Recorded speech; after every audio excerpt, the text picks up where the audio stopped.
ভিতরে এই রোডটা দিয়ে প্রবেশ করার পরপরই এই পাশে আসে কেওড়া গাছ, দুই সাইডে কেওড়া গাছ, আর সামনে আছে ইসামতি নদী।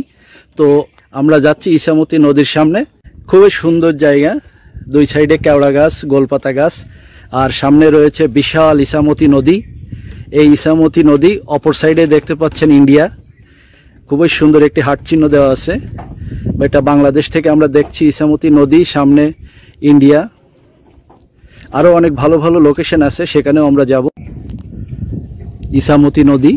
তো এখন আমরা ভিতরটা একটু দেখানোর চেষ্টা করি। এখানে বিভিন্ন দর্শনার্থী আছেন, খুবই সুন্দর সবুজ। এই রোডটা দিয়ে আমরা এখানে আসছি, একেবারেই গ্রিন, খুবই অপূর্ব সুন্দর একটা লোকেশন। বিকালের দিকে আসলে মনটা একেবারেই ভালো হয়ে যাবে। এই যে হাট চিহ্ন, যেখানে বসে নদীর ভিউটা খুবই ভালো দেখা যায়। এক সাইডে ইন্ডিয়া, এক সাইডে বাংলাদেশ।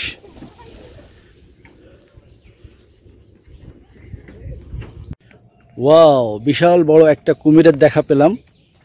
এটা আক্রমণ নাও করতে পারে, কারণ এটা একটা আর্টিফিশিয়াল কুমির, অনেক বড় কুমির। পানির ভিতরে দুইটি বগ বসে আছে। একটি বগ মাছ শিকার করছে, মাছটা তার ঠোঁটেই আছে। একটু আগে সামনে গেলে আমরা দেখতে পাচ্ছি আরেকটি বড় কুমির। এই কুমিরটি অবশ্য হোয়াইট হয়ে গেছে, সাদা কালার হয়ে গেছে।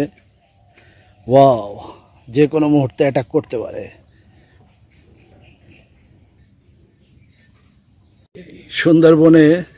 সুন্দরবনের ভিতরে একটি জীবন্ত ঘোড়া দেখা গেছে।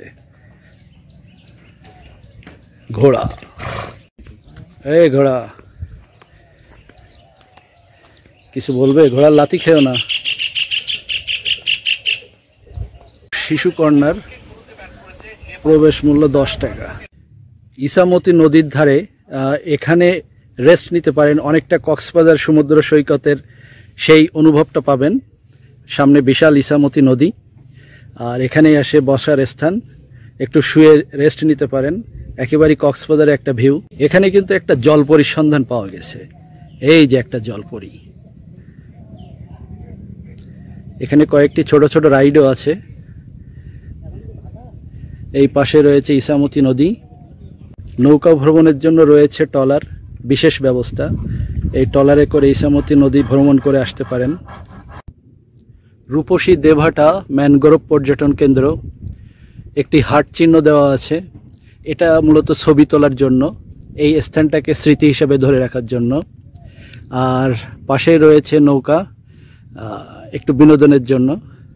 এই ইসামতি নদী, আর ইসামতি নদীর ও সাইডে যে ট্রলারগুলো আপনারা দেখতে পাচ্ছেন, ওগুলো মূলত ইন্ডিয়ার ট্রলার। ইন্ডিয়ার যারা দর্শনার্থী আসেন তারা টাকিতে আসেন, টাকিতে এসে বা কাছাকাছি কোনো লোকেশনে এসে এই ট্রলারগুলো নিয়ে ইসামতি নদীতে ভ্রমণ করেন। এ সাইডে বাংলাদেশের পর্যটকরা ভ্রমণ করে, ও সাইডে ইন্ডিয়ার পর্যটকরা ভ্রমণ করে।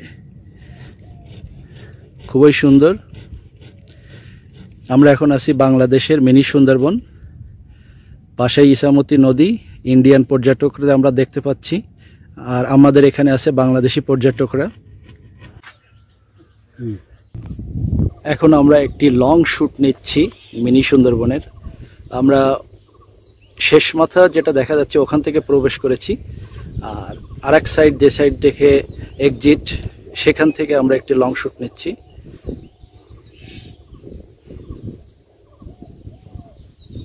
খুবই সুন্দর একটি ভাস্কর্য খুঁজে পেলাম, তবে মিনি সুন্দরবনে এসে এখনও টাইগারের দেখা পাইনি। আমরা টাইগার খোঁজার চেষ্টা করছি, দেখি টাইগার পাওয়া যায় কিনা কিছু সময়ের ভিতরে।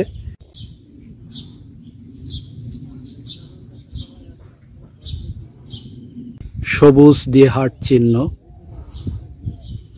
Coffee shop, mangrove forest mini সুন্দরবনের জঙ্গলের ভিতরে। মিনি সুন্দরবনের এই স্থানটি খুবই জনপ্রিয়।